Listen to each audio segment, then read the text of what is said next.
बिस्मिल्लाहिर्रहमानिर्रहीम। स्टूडेंट्स, इस लेक्चर में हम लोग इंट्रोडक्शन का दूसरा पोर्शन डिस्कस कर रहे हैं, जिसमें हम ये देखेंगे कि लेंस के जरिए इमेज की फॉर्मेशंस किस तरीके से होती हैं। राइट, देखिएगा। देखिए, फर्स्ट कीजिए, यानी मैंने टाइटल दे दिया formations of images. Formation of image और इमेजेस। राइट, देखिएगा, समझिएगा। देखिए, फर्ज कीजिए कि ये आपके पास एक कॉन्वेक्स लेंस है। ये आपके पास एक कॉन्वेक्स लेंस है। ये कॉन्वेक्स लेंस है।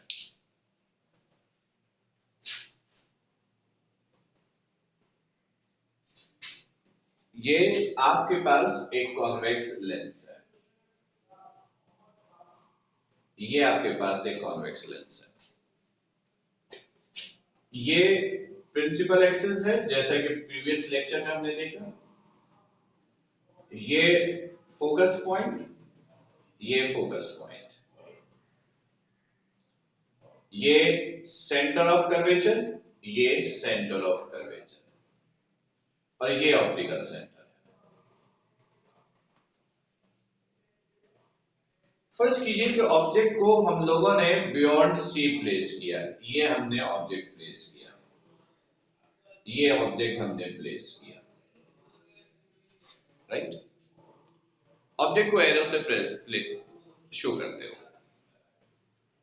इमेज की फॉर्मेशंस के लिए लाइट की टू रेज आप लोग यूज करते हैं, दो रे इस्तेमाल करते हैं। पहली रे वो इस्तेमाल करते हो जो प्रिंसिपल एक्सिस के पैरेलल जाकर लेंस से टकराती है। प्रिंसिपल एक्सिस के पैरेलल जाकर लेंस से टकराएगी।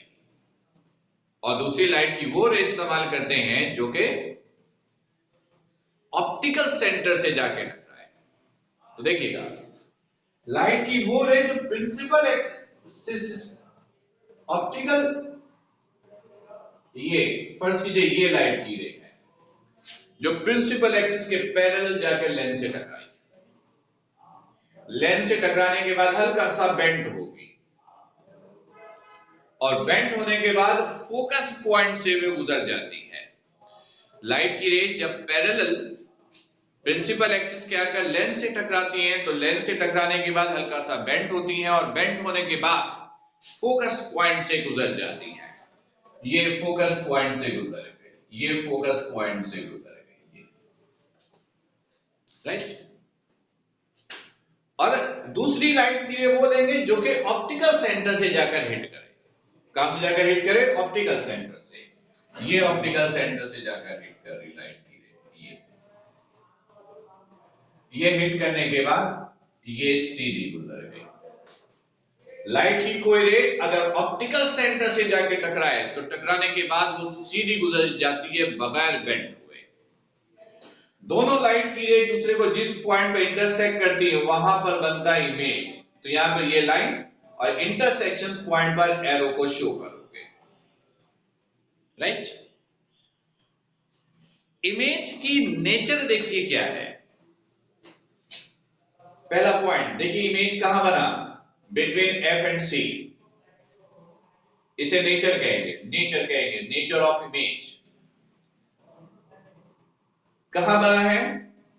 Between F and C. F और सी के दरमियान इमेज बना है। रियल है, वर्चुअल है? देखिए, ऑब्जेक्ट की डायरेक्शन ऊपर, इमेज की डायरेक्शन नीचे, दोनों एक दूसरे के रिवर्स, तो इमेज क्या हुआ? रियल। इमेज रियल है। Real image, real image. Size देखिएगा, साइज ऑब्जेक्ट के मुकाबले में क्या है? Small, small in size. ये इमेज की सारी कैरेक्टरिस्टिक्स आपको याद रखनी है, एमसीक्यूज में पूछे जा सकते हैं, और जो टॉपिक्स हम पढ़ेंगे उसमें भी इनका इस्तेमाल होगा। दूसरा ऑप्शन, ये तो पहला ऑप्शन था, दूसरा ऑप्शन देखिएगा। फर्स्ट कीजिए, ये लेंस है, ये लेंस है, ये प्रिंसिपल एक्सिस है, ये ऑप्टिकल सेंटर है, ये फोकस पॉइंट है, ये भी फोकस पॉइंट है, ये सेंटर ऑफ कर्वेचर है, ये सेंटर ऑफ कर्वेचर है। ऑब्जेक्ट को सी पर प्लेस कीजिए, सी पर। इमेज की फॉर्मेशन बिल्कुल वैसी कीजिए। एक लाइट रे प्रिंसिपल एक्सिस के पैरेलल आकर टकराएंगी और एक ऑप्टिकल सेंटर से। देखिएगा, ये लाइट की रे जो प्रिंसिपल एक्सिस के पैरेलल आकर टकरा रही है, ये प्रिंसिपल एक्सिस के पैरेलल आकर टकराई। टकराने के बाद हल्का सा बेंट होगी और बेंट होने के बाद कहां से गुजरेगी? फोकस पॉइंट से। ये फोकस पॉइंट से गुजर रही है, ये फोकस पॉइंट से गुजर रही है, ये फोकस पॉइंट से गुजर गई। और दूसरी लाइट की रे वो जो कि ऑप्टिकल सेंटर से आके टकराएगी, ये ऑप्टिकल सेंटर से आके टकराएगी। ये देखिएगा, ये यहां से टकराने के बाद ये सीधी गुजर जाएगी, ये सीधी गुजर जाएगी, ये सीधी गुजर गई। दोनों एक दूसरे को जहां पे इंटरसेक्ट करता है वहां पर क्या बनता है? इमेज। दोनों एक दूसरे को जहां पे इंटरसेक्ट करेगा वहां पर क्या बनेगा? इमेज। ये इमेज बना। दोनों ने एक दूसरे को जहां पे इंटरसेक्ट किया वहां पर इमेज ड्रॉ कीजिए। इंटरसेक्शन पॉइंट पर आप क्या शो करोगे? एरो। अब देखिएगा, याद रखिएगा, जब ऑब्जेक्ट सेंटर ऑफ कर्वेचर पर प्लेस्ड होता है तो इमेज भी सेंटर ऑफ कर्वेचर पे ही बनता है। यानी अगर आप नेचर देखेंगे तो इमेज कहां बना? सी पर बना। ऑब्जेक्ट सी पे रखेंगे तो इमेज सी पर ही बनेगा। रियल वर्चुअल, ऑब्जेक्ट ऊपर है, इमेज नीचे है, तो इमेज कैसा होगा? Real image, real image. और साइज याद रखिएगा, साइज में ये इक्वल होता है, इक्वल इन साइज, साइज में बराबर होता है, साइज में बराबर होता है, राइट।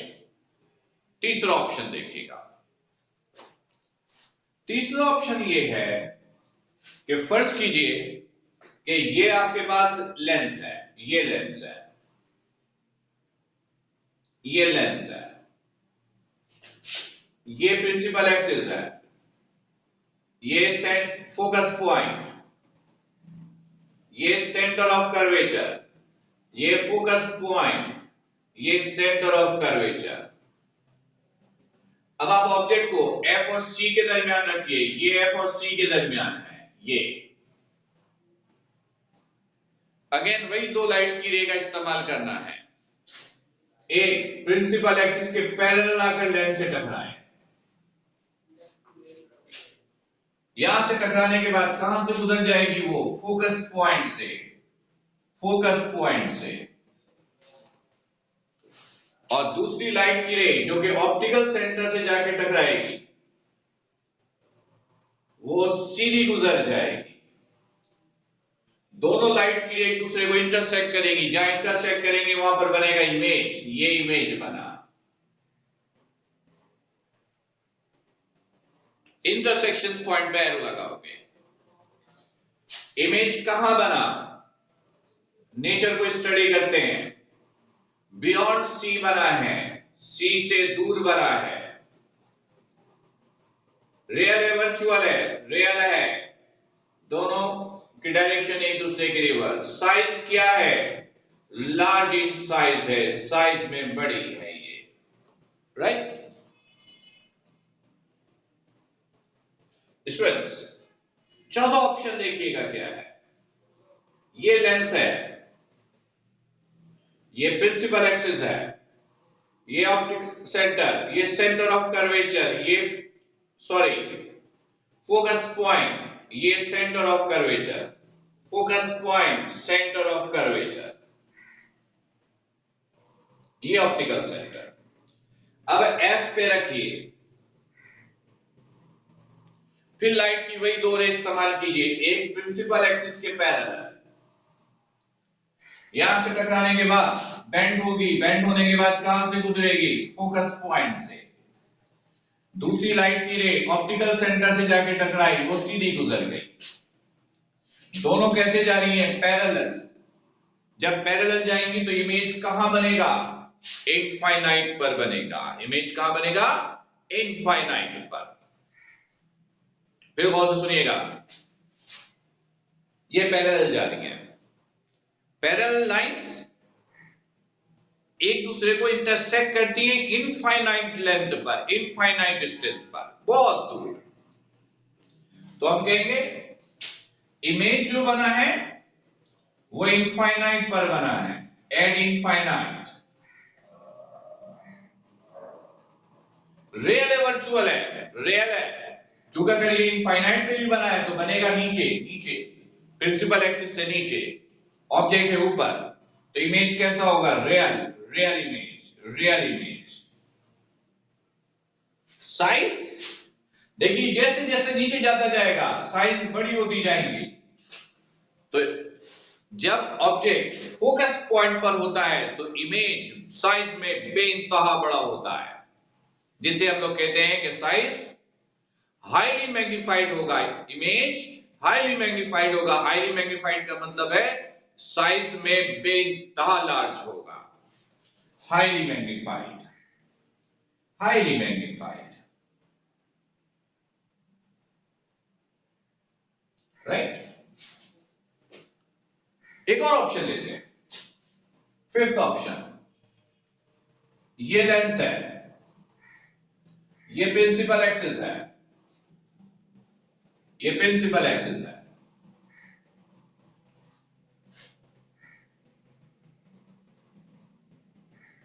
ये प्रिंसिपल एक्सिस है, ये ऑप्टिकल सेंटर है, ये फोकस पॉइंट है, ये सेंटर ऑफ कर्वेचर है।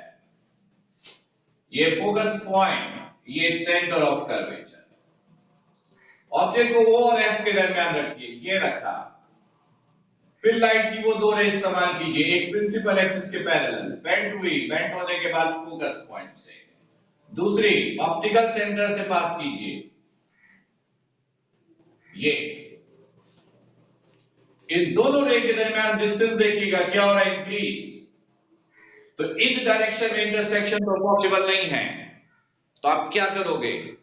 इन दोनों रे को ऑपोजिट डायरेक्शन में, इस डायरेक्शन में एक्सटेंड करेंगे। ये एक्सटेंड किया आपने। दोनों एक दूसरे को जहां पे इंटरसेक्ट करे वहां पर बनेगा इमेज। ये है इमेज, ये है इमेज। अब इसकी नेचर देखिएगा, नेचर कहां बना? Same side as object, same size एक ऑब्जेक्ट, जिधर ऑब्जेक्ट था इमेज भी उधर ही साइड पे बना है। रियल है वर्चुअल है? रियल है वर्चुअल है। देखिएगा दोनों की डायरेक्शन एक ही है, ऑब्जेक्ट की डायरेक्शन भी ऊपर, इमेज की डायरेक्शन भी ऊपर, दोनों की डायरेक्शन सेम है, तो इमेज कैसा होगा? Real image, real image, real image. Size क्या होगा? Large in size, large in size, right. Students, ये सारी चीजें आप लोगों ने मैट्रिक में भी पढ़ी थी। ये कहिए हमने इसको रिवाइज किया ताकि इमेज की फॉर्मेशन दोबारा आ जाए, ताकि चैप्टर के मेन टॉपिक्स को हम लोग पढ़ सकें। ये सारी इंफॉर्मेशन डेरिवेशंस में काम आएंगी हमारे, एमसीक्यूज बन सकते हैं, न्यूमेरिकल में यूज हो सकती हैं। तो ये सारी चीजें आपको अच्छी तरीके से याद होनी चाहिए, पता होनी चाहिए। स्टूडेंट्स, एक छोटा सा पॉइंट और क्लियर करें। देखिए मैंने आपको बताया था, कोई भी एक डायग्राम ले लें, ये डायग्राम ले लें। ऑब्जेक्ट और लेंस के दरमियान ये जो डिस्टेंस होता है, ये, इस डिस्टेंस को हमने क्या कहा? Object distance P। क्या कहते हैं? P। लेंस और इमेज के दरमियान इस डिस्टेंस को क्या कहते हैं? Image distance Q। ये सब लास्ट पहले इंट्रोडक्शन क्लास में डिस्कस किया, गौर से सुनिएगा। इमेज डिस्टेंस Q और object distance P। Image distance Q, object distance P। इन दोनों के दरमियान जो रेशो होता है उस रेशो को कहते हैं लीनियर मैग्निफिकेशन। क्या कहते हैं? Linear magnification. Linear magnification. Linear magnification, ये एक डेफिनेशन। दूसरी डेफिनेशन, इसे कहेंगे हाइट ऑफ ऑब्जेक्ट। इसे कहेंगे हाइट ऑफ ऑब्जेक्ट। इसे कहेंगे हाइट ऑफ ऑब्जेक्ट। ये हाइट ऑफ ऑब्जेक्ट है, यहां देख लीजिए, ये हाइट ऑफ ऑब्जेक्ट है, HO कहिए। इसे हाइट ऑफ इमेज कहेंगे, हाइट ऑफ इमेज, क्योंकि ये इमेज है। हाइट ऑफ इमेज और हाइट ऑफ ऑब्जेक्ट के दरमियान जो रेशो होता है उस रेशो को भी हम लोग लीनियर मैग्निफिकेशन कहते हैं। हाइट ऑफ इमेज और हाइट ऑफ ऑब्जेक्ट के दरमियान जो रेशो होता है उस रेशो को भी हम लोग क्या कहते हैं? लीनियर मैग्निफिकेशन कहते हैं। कोई भी डेफिनेशन चलेगा। इमेज डिस्टेंस, ऑब्जेक्ट डिस्टेंस के दरमियान ratio linear magnification, height of image, height of object के दरमियान रेशो लीनियर मैग्निफिकेशन, और ये आपस में इक्वल होता है। Ratio between image distance and object distance is called linear magnification. Ratio between height of image and height of object is called linear magnification. Right? Linear magnification को capital M से लिखते हैं, कैपिटल M से लिखते हैं। और ये M मालूम करने के दो फॉर्मूले आ गए, Q और P, या M is equal to HI over HO. Right? Students याद रखिएगा, लीनियर मैग्निफिकेशन का कोई यूनिट नहीं होता है। एक जैसी फिजिकल क्वांटिटीज के दरमियान रेशो है ये भी मीटर में, ये भी मीटर में, कैंसिल। हाइट ऑफ इमेज भी मीटर में, हाइट ऑफ ऑब्जेक्ट भी मीटर में, कैंसिल। एक जैसी फिजिकल क्वांटिटीज के दरमियान रेशो का कोई यूनिट नहीं होता है, यानी m का कोई यूनिट नहीं होगा। No unit of m, no unit of m, right? तो स्टूडेंट्स, यहां पर इस चैप्टर का इंट्रोडक्शन जो कि 2 लेक्चर पर बेस कर रहा था वो कंप्लीट हुआ। लेक्चर्स को अच्छी तरह देखिएगा, बार बार देखिए। ये सारी चीजें जो अभी तक हमने डिस्कस किया है ये आप लोगों ने मैट्रिक में पढ़ा था, पर ये आइडिया हमें नहीं कि आपने उसकी प्रैक्टिस की थी नहीं की थी। ये सारी चीजें आपके जहन पे हैं नहीं हैं, इसलिए हमने इसको रिवाइज किया। अच्छी तरह इन तमाम इंफॉर्मेशन को देखिएगा, दोनों लेक्चर की इंफॉर्मेशन को देखिएगा, क्योंकि आगे के टॉपिक्स को पढ़ने के लिए, न्यूमेरिकल्स को करने के लिए इन सारी इंफॉर्मेशन की जरूरत पड़ेगी। फिर भी कोई कंफ्यूजन हो तो लाइव सेशन में डिस्कस कीजिएगा। तब तक अपना ख्याल रखिएगा। अस्सलाम वालेकुम।